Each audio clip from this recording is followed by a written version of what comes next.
Welcome to Disneyland Forever, where you can create your own custom CD of rare Disneyland music and sounds, or create a personalized audio disc based upon pre-selected soundtracks.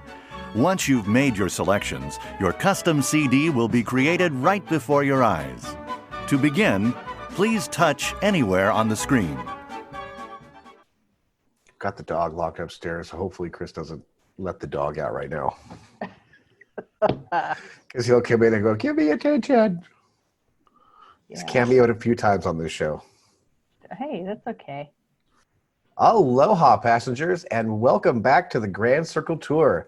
Skipper Jay here with you, and I am with my favorite co-host, Kris Banas. Kris, how are you doing today? I'm good. How are you, Jay? I am fantastic. It's Friday. Not that that really means anything anymore. That's right. But I can still say it's Friday. Yep. So thank you for joining me down in the music shop again. Oh, this is going to be fun. Oh, I've been looking forward to this one all week. Yep. Passengers, as you can tell, we're here to talk about the Guardians of the Galaxy soundtracks. I love these. So this is like totally right up my wheelhouse. Well, and this was your idea, so thank you. I know. You're welcome. I finally have someone to do this one with. Yay! So let's start with Awesome Mix Volume 1. Do you want to go through Side A? Okay, so Side A, first of all, let me start out by saying that this music is totally my life. Actually, both of these soundtracks, my life from age 10 to 21. I hope you have some Not fun. later. I hope you have some fun stories to share. Oh, yeah. Oh, yeah. Lots and lots and lots of memories here. So the first one is Hooked on a Feeling by Blue Swede, and that one was released in 73 originally. And this one, it's such a great song. How can anybody not like this? Well, and it right off the bat, when you put this album on and you hear this, you know you're in for a good time. Yes, absolutely. Blue Swede was it was kind of I don't know exactly how many songs they had out, but I don't think they were a long-lived thing. So I don't think it was only a one-hit wonder, but I think they were a two-hit wonder. Yeah, maybe. Oh, now the second track is Go All the Way by the Raspberries, and that one was originally released the year before in 72. Now, the Raspberries were a really big band back then. Yep. I mean, they put out quite a bit, and here, this is another song. How can you not love this? It's another one that tells the story of the times in the early 70s, and it's just a really good song. I was born in the mid 70s, but I remember the 70s, so. Yep. How can you not remember the 70s? It was a decade that was kind of hard to forget. Well, I do like to joke, God. though, that I may have been born in the 60s because they say if you were there, you don't remember it. I remember it. I was not old enough for most of it to not remember it. So, this was like my high school time. So, high school and then just out of high school when you get into some of these later years. Can I ask, what year did you graduate? 1976. Okay. So I was right in the middle of the decade. So my parents bicentennial year. Yep. So my parents graduated in 74. I was born in 75. You do the math. Yep. There you go. The next song was a little bit earlier. It was actually in the 60s, and that Spirit in the Sky by Norman Greenbaum. And this is another song that everybody remembers. Yep. it had such a catchy tune, and the vibe was like totally late 60s. And I think Norman Greenbaum had a good voice. So, Oh, yeah. yeah. And it's such an upbeat, fun song. Yeah. Yep. Definitely. Now, the next one, I have to be totally honest. I do not remember this song at all. What? David Bowie is my musical hero. David Bowie is this artist. Yeah, I'm not.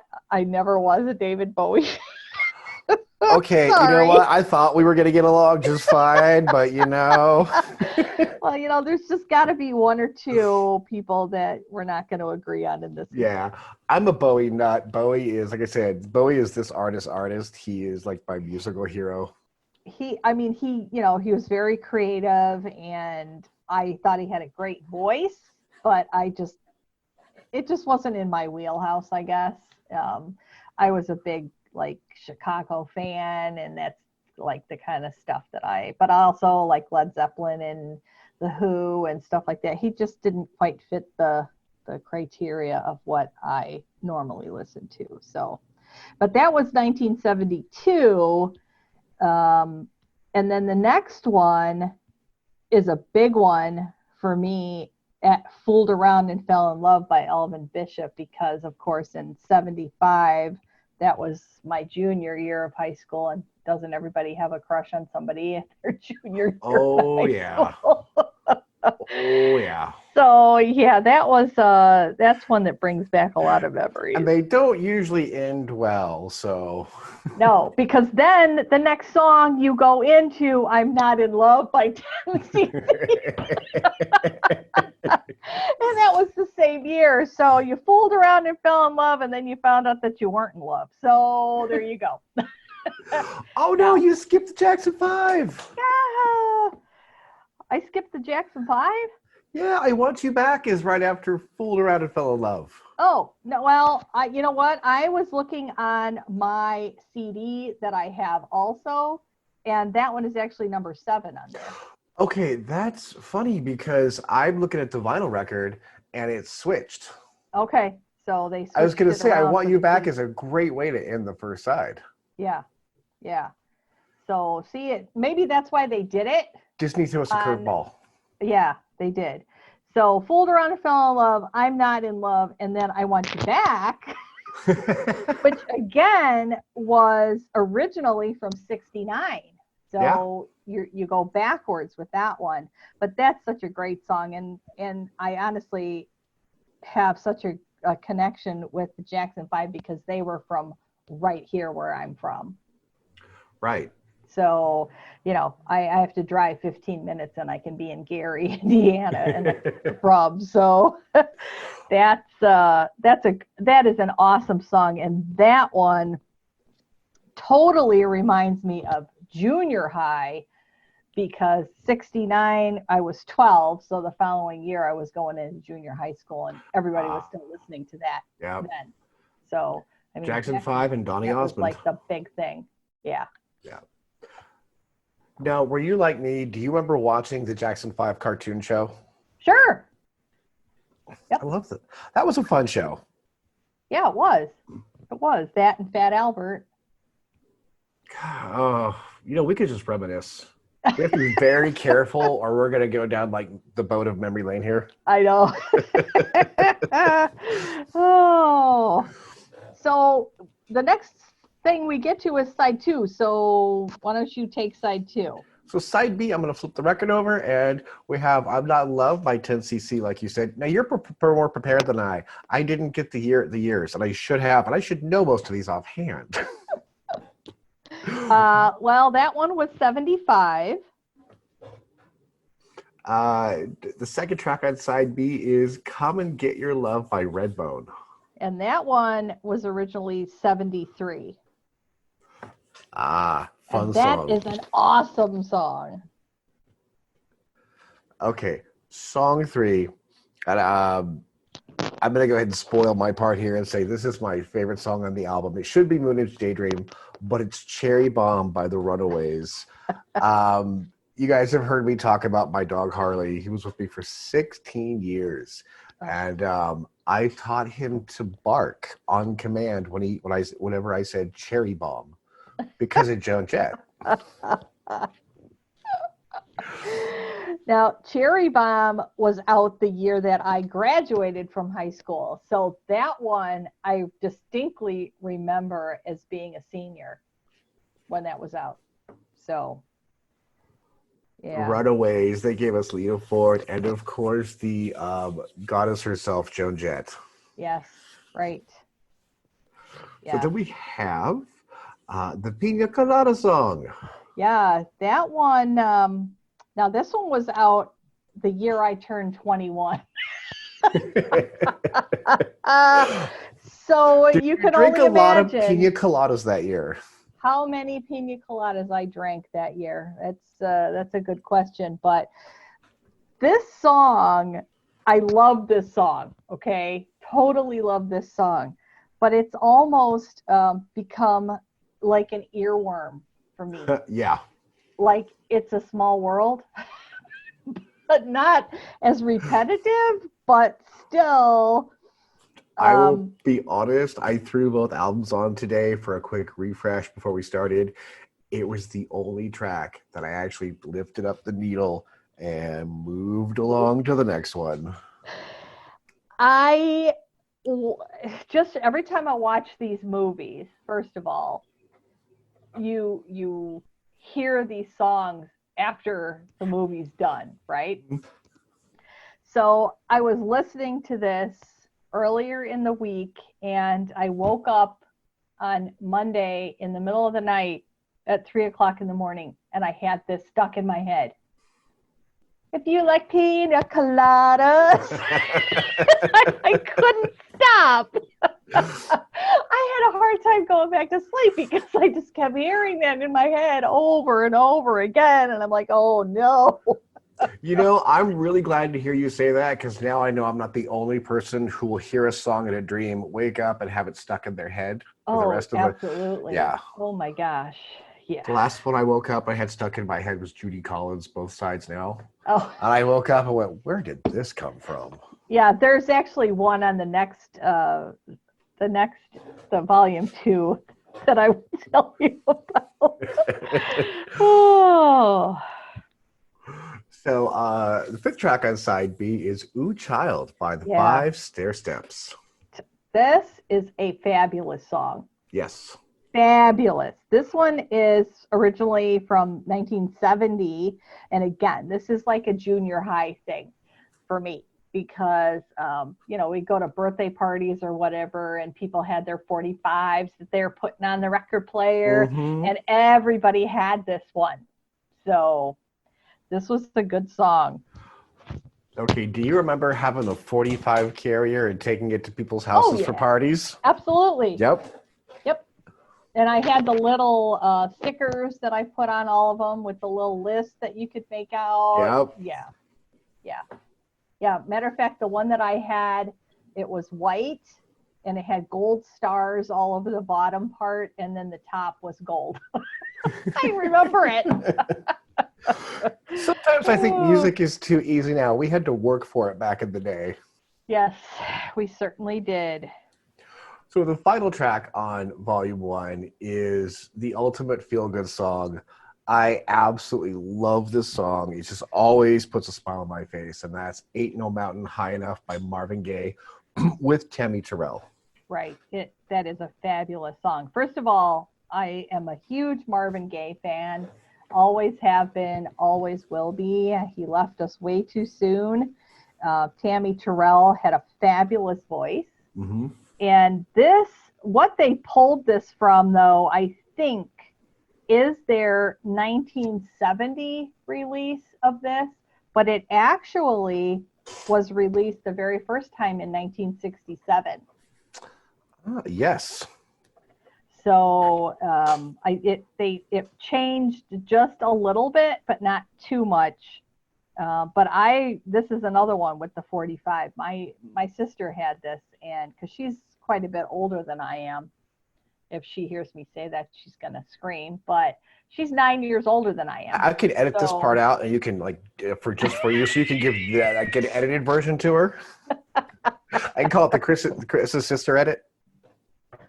There you go. So I was only 9 when that song came out originally, and she was 18. So because she's 9 years older than me, she was just graduating from high school when that song came out. So, but I remember being in her room playing that 45, and that's a great, great song. That could go down in the top 100 songs in easily. History. I would say top 50. Yeah. Do you still have your 45s? I have some. I don't have a lot of the really old ones I had, but I have been to several garage sales and estate sales and stuff and found some really good ones. Nice. So, yeah. That's what I used to do before the Great Quarantine, was go to estate sales and garage sales on the weekend. Yeah, really. I'd dig through records. Oh, yes, I miss that. I miss the sunshine. Yeah, no kidding. My husband's friend has a junk store, that's what they call it, down in Tennessee. And we were down there last summer, and he had gone to an estate sale and bought stacks of 45s. So I went through every single one of them and picked out the ones that I wanted. And I came out with about, 12 to 15 that I found that I wanted. So yeah, they're fun to just throw on and listen to if you just, want to brighten your day. So I still prefer the sound of vinyl over the sound of digital and the CD. It's just such a warm, comforting sound. Yeah. Well, I like to have CDs because I can play them in my car. Yeah. So that's why I usually wind up getting both sometimes, so I can have some that I just play at home, and then I can take the CD and throw it in my car and go. So now the soundtrack disc or the vinyl that's in this, when you watch these movies, the soundtrack that you hear in the background sometimes is so subtle that so much is going on in the movie that you don't comprehend both things all the time. But when you throw that on and listen to just the soundtrack itself, it makes such a huge difference. Well, especially the Guardians movies, these kind of make it a musical in a way. Yeah. Because you know it, you recognize it, and it just kind of plays the scene out for you in a different way. Yeah. I just kind of can't imagine these movies without these songs. No, and the scores themselves that you hear, these are crazy incredible if you listen to it just by itself. I got the double LP for both. And LP1 is just the songs, and LP2 is the score. Right. And I hate to admit this, I haven't listened to the scores yet. Really? I'm going to. Yeah. But it's hard when you pull these out, you go right to the songs. Oh, sure. Absolutely. Because that's what you want to hear the most. But, it's like, I know we both like Frozen, and the score to Frozen, that background stuff that you hear during that movie, and then you listen to it separately with nothing else going on, and it's absolutely incredible. And this is kind of the same thing. Now, are you like me? Do you buy a lot of scores because you want to hear it by itself? Some of them I do, yes. Yeah, I do. Absolutely. I mean, I bought almost all of the Star Wars scores. So, yeah. Nice. Yeah. So what was your favorite song on Volume 1? My favorite song is I'm Not in Love by 10cc. Nice. Yeah. Yeah, Junior, it was junior kind of a memories? toss-up between that and Hooked on a Feeling. Those two were the big standouts for me. You know, I think I would go with I'm Not in Love too. Mm-hmm. It's just I first of all, I love 10cc. I have 2 or 3 albums of theirs, and I just love that whole sound that they had, and that really came across in this particular tune. So, Very so cool. what's your favorite? My favorite, like I said, it should be Moonage Daydream, but because of Harley, it's Cherry Bomb. Okay. Yep. It's really amazing how certain songs just connect Yeah, with for me, certain that's events. always gonna be Harley's song. Yeah, there you go. Well, I had a Yorkie, and his name was Alfie, and we named him after the song, The song, yeah. Alfie. So, it's like whenever we would hear that, we would always think of him. And I mean, he was another one, like your dog lived to be 16. My Yorkie lived to be 17. So, yeah, I had him around for a long time. Yeah. Yeah. You know, it's been 3 years since I lost him, but I'm still not over it. Yeah. Never goes away. Nope. Okay, so Guardians Volume 2, we go into, and that side A, the first song, it gets you right away. Yes. It pulls you in. Mr. Blue Sky by Electric Light Orchestra, and I absolutely love this song. I love that band. And again, this is another one. 1977 was the original release. So that was the year after I got out of high school. I remember listening to Electric Light Orchestra at a lot of parties. I remember ELO all through growing up. Yeah. All through growing up, not going up. Yeah. Yeah. See, it's like the 17th Friday of quarantine. I'm losing speech. Oh, yeah. Gonna start sounding like Elmer Fudd here soon. Yeah. Okay. The next song is Fox on the Run by Sweet. And this one was from 1974. And I remember this song, but it was not a favorite of mine. I gotta be honest, and I'm the music is my thing, and I honestly didn't remember the song at all. Yeah, I mean, I had to listen to it to jog the memory. Yeah, I remember it definitely, but it's one of those that you could forget. I just wasn't that impressed with that song. Yeah. And again, that band, I don't think that they were like around very long. It's another 1 or 2 hit wonder. Yeah. But the next song, because I am from the Chicago area, Lakeshore Drive by Aliota Haynes and Jeremiah was a huge hit around here. It was on the radio all the time because of what the subject matter was. Right. Now, this was 71. Okay. So again, this was kind of a junior high remembering thing for me, but everybody loved this song. Do you want to tell our younger listeners who maybe don't know what the song is about? Yeah. Lakeshore Drive is the street that runs north and south along the lakefront in and around Chicago. And it is a crazy, when the traffic is bad on there, it's a crazy experience to drive on. But it's got such a fabulous view, whether you're going north or south.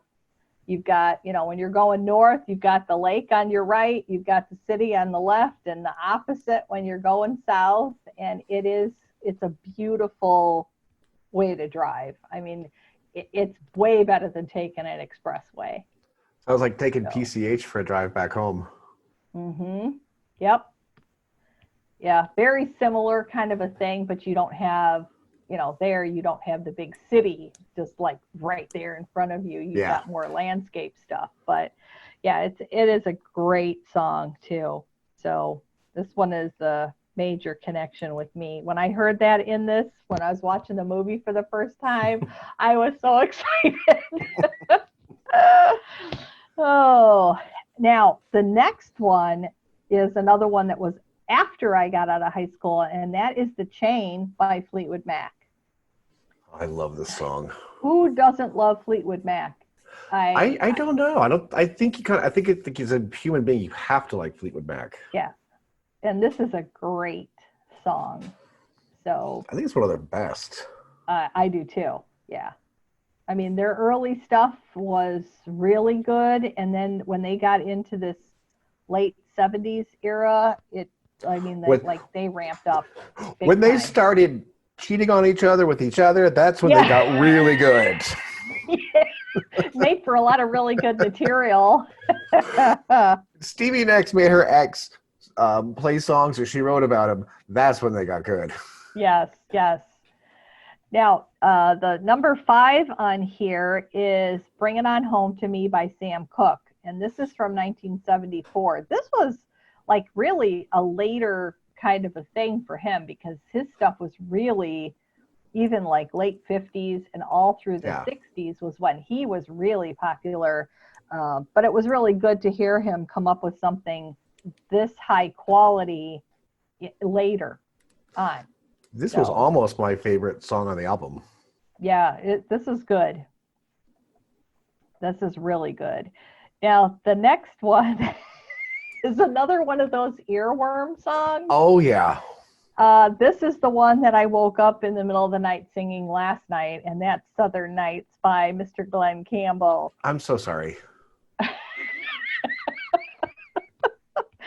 This is a good song, though. I mean, this was another 77 song, and my dad loved this song. He did not like country music because my dad was a classically trained musician.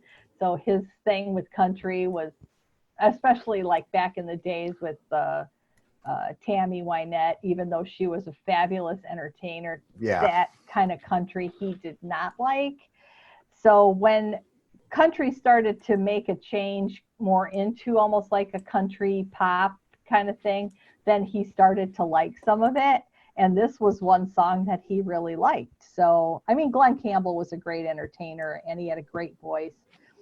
But this one definitely was in my head, and I couldn't get it out in the middle of the night. This was my earworm on this album. Yeah. Oh, gosh. And then the last one on, I hope this is the same thing on the vinyl, is My Sweet Lord by George Harrison. And this is 1970. So this is another one of those junior high going into high school kind of things. And I absolutely love this song. I know every word by heart, and I love George Harrison. I love the Beatles, but his music in that early 70s stage was second to none. Post-breakup stuff was great. Yeah. Even before Wings, yeah. And kids, if anyone ever asks you who your favorite Beatle is, the correct answer is always George. Yes. Yes. Mm-hmm. Well, I'm going to flip it over to side B, and we have Brandy, You're a Fine Girl. Oh, it by is. Looking Glass. And it just, I don't know, it's just one of those all-time fun songs. Yeah, this was 72, and that summer when this song was out, my mom was a manager of a country club, and I was too young to be working, but I was also too young for her to leave at home. Nobody else was around. My sister was already married, and she just thought, you know what, I'm not leaving this girl at home by herself for hours a day. And so she put me to work at the country club, and I worked out at the pool, which was a blast. Well, I worked with a bunch of teenage guys that were, 4 or 5 years older than me. And Okay, the one guy had a terrible crush on him, and he used to sing this song to me. So this one brings back a lot of memories. Did he sing it like every day, every week? Oh, yeah, because every time it came on the radio that we had playing there, He'd he would serenade sing it. you? Nice. Yes, yes, yes. When you're that age, you develop crushes very easily. Oh, I remember. I'm really glad I'm not that age anymore. Ooh, me too. Oh, I'm glad I'm at the age where, I'll be honest, I'm glad at the age where I'm old and married. And all that's Yep, behind there you go. me. And that's okay. That's okay. So our next track is Come a Little Bit Closer by Jay and the Americans. And this is an oldie. Yeah. I mean, I actually was kind of surprised that this was even on here because this one was from 1964.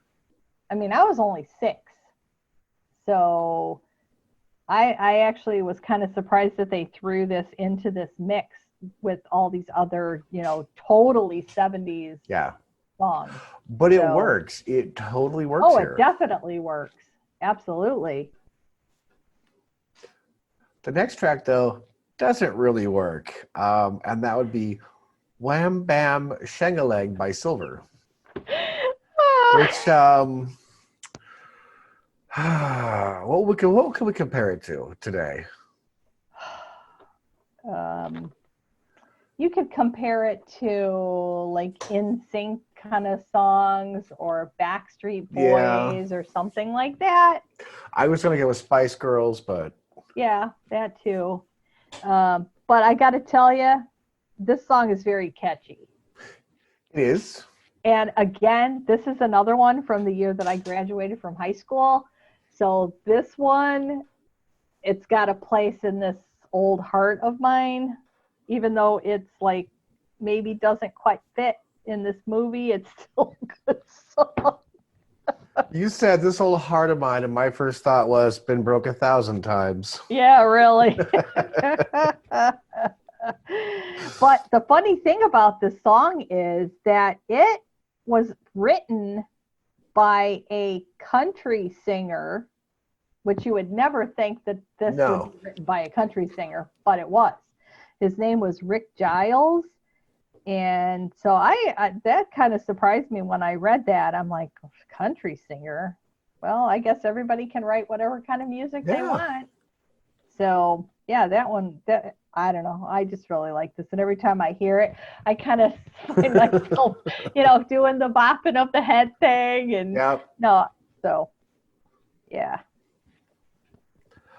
So then we have Surrender by Cheap Trick, which is a great song. It is. Totally great. And again, I have a major connection with Cheap Trick because they're from maybe a half an hour away from me in Illinois. They're from Joliet, and they were really big around here before they ever made it big onto the national scene. Everybody knew who Cheap Trick was around the Chicago area because they used to play at a lot of places in Chicago. So they were, playing their stuff on radio here, and nobody else knew who they were until all of a sudden, boom, and they exploded onto the scene. So, and that was, Surrender was 1978. I've had that happen with so many bands where I was into it before everybody else. And then they find out how great they are, and you're like, yeah, I was into it before. It was cool. Yeah. Well, it's like Styx is another Chicago band that nobody knew who they were until Lady. Yep. Pretty much. So kind of a side story on Cheap Trick, though, about, gosh, I want to say it was before Paul and I got married, and we're going to be married 11 years. So I want to say this was like 12 to 13 years ago. So I'm thinking like 2008 maybe. There was a music festival not too far from here that we went to and took my son because Cheap Trick was playing in this. So, I mean, it was awesome to see them again, and it was free to top it off. Even better. Yeah. And we're standing there watching the show, and my son plays guitar, so he was like totally into this. And right in front of me, there's this guy standing there, kind of a thin guy. He had like a leather, like a tan leather jacket on, and you know, he was like moving around to the music, and all of a sudden I looked, and it was Rick Springfield standing right in front of me. But I guess they're friends, so that's why he was there. So and that's in right. town for something. And good camera phones. You could have got an awesome selfie. Yeah, that did not happen. And I didn't want to look like a geek and go, oh God, Rick Springfield, can I have your autograph? I can't do stuff like that. See, I've learned what you do is like you position yourself behind them with the camera ready, and then you tap them on the shoulder, so when they turn around, you just take it real quick. Take it first. Yeah, I should have. I should have, but that was just so funny. Oh, okay, enough with my reminiscing. I'm loving your reminiscing. I'm so glad you're here in the shop with me today. So our next song is Cat Stevens, Father and Son. It's a good song. It is. I can't really listen to Cat Stevens anymore. I associate too much sadness with him. Yeah. There is a lot of... He's been in the background for too many sad things. I just can't. There's a few bands like that I have... Sad times have ruined it, no matter what. Yeah. And this one is from 1970. So again, this one is on the older side of most of the selections on this particular album.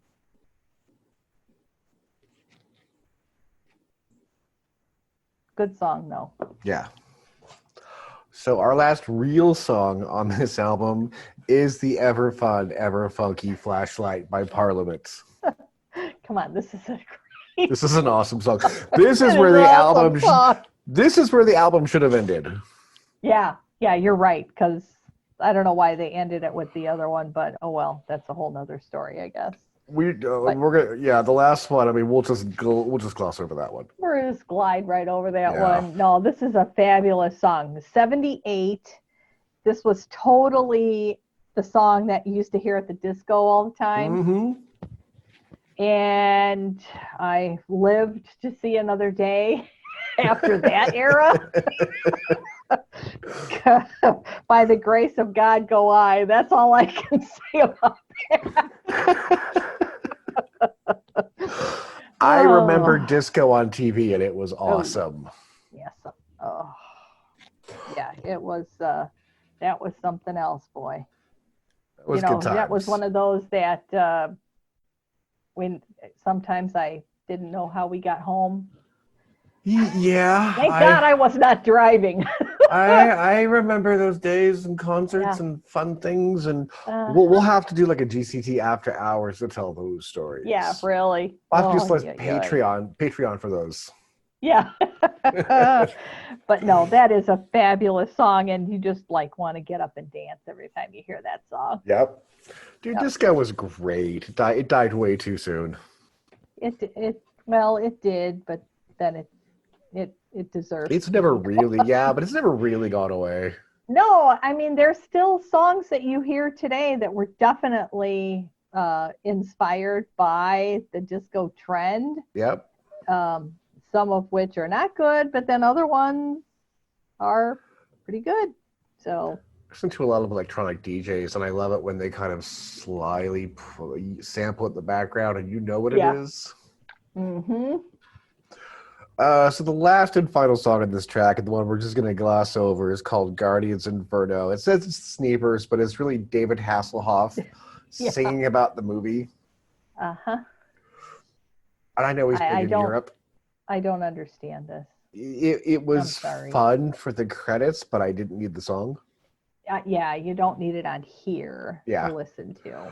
I kind of, I ended at Flashlight. Mm-hmm. So then with this one, the same thing with the vinyl second inclusion is the score. Yep. And this is another one that is it's the same thing. Like you watch that movie and there was always so much going on. You picked up on some of it here and there, and then other ones like just went right by you. But then when you hear it separate, it's an incredible score. I really need to pull the score disc out and listen to them. Mm-hmm. Just the songs are so fun, and it's kind of like a sin with me. I should be listening to it. I will get to it this weekend. There you go. So, what was your favorite song on the Volume 2 soundtrack? I think I have to say Lakeshore Drive is my favorite, with Mr. Blue Sky coming in a very close second. Nice. Good choices. Yeah. My favorite would be My Sweet Lord by George Harrison. Okay. Long time ago, thing happened. I wound up in the hospital on my deathbed. I got a MRSA infection, almost died. And I wasn't supposed to make it. So I unplugged my IV machine, went down to the chapel and was like, listen, you know what I believe and what I don't believe. Please help me get out of this. Uh-huh. And I did. And that song is kind of a reminder to, Not be great, be grateful. That. Be grateful. Yes. Yes. Yep.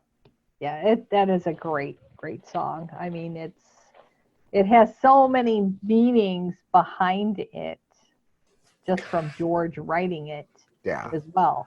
So plus you put your own in one there. Of those songs that I think it means something different to everybody, which is the hallmark of a great song. Yeah, it is very much so. Yes.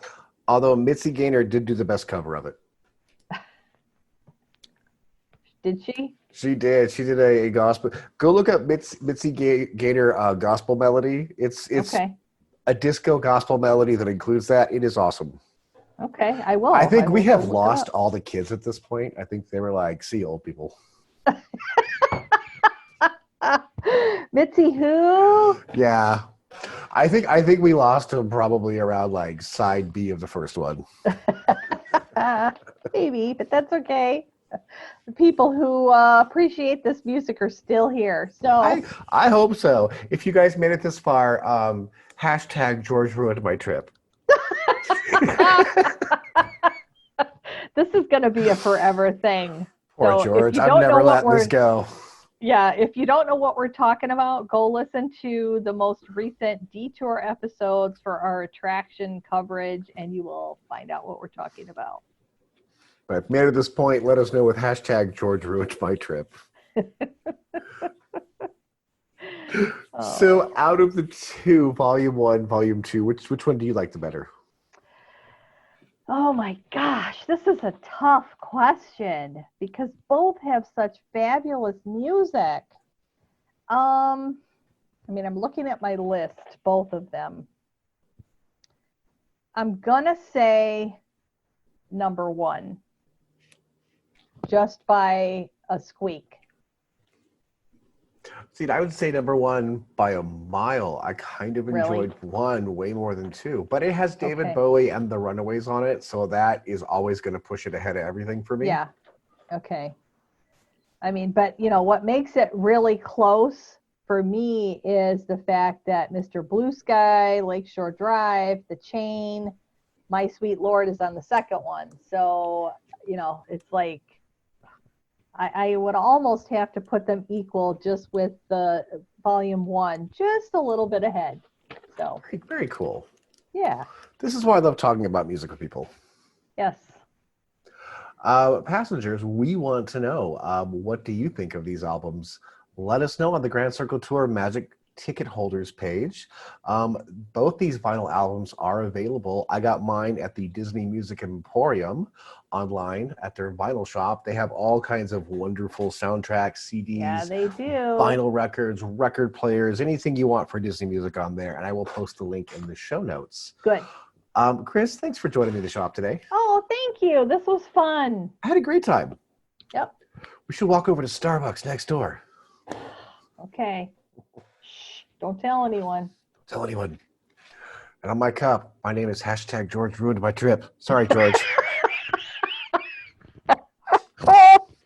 God, I'm gonna wear this joke out. Yeah. Thank you for joining us, passengers. We'll hear you next time on the Grand Circle Tour podcast. Well, you'll hear us. Yeah. See, it's like the umpteenth Friday in quarantine. I'm starting to lose it. It is. It is. Thanks, guys. Congratulations! You have now completed the selection and design of your custom CD. Please take the ticket from the kiosk and give it to the cast member at the Disneyland Forever counter. Your custom CD will be created in just a few minutes. Thank you, and we hope you will enjoy your personalized copy of Disneyland Forever.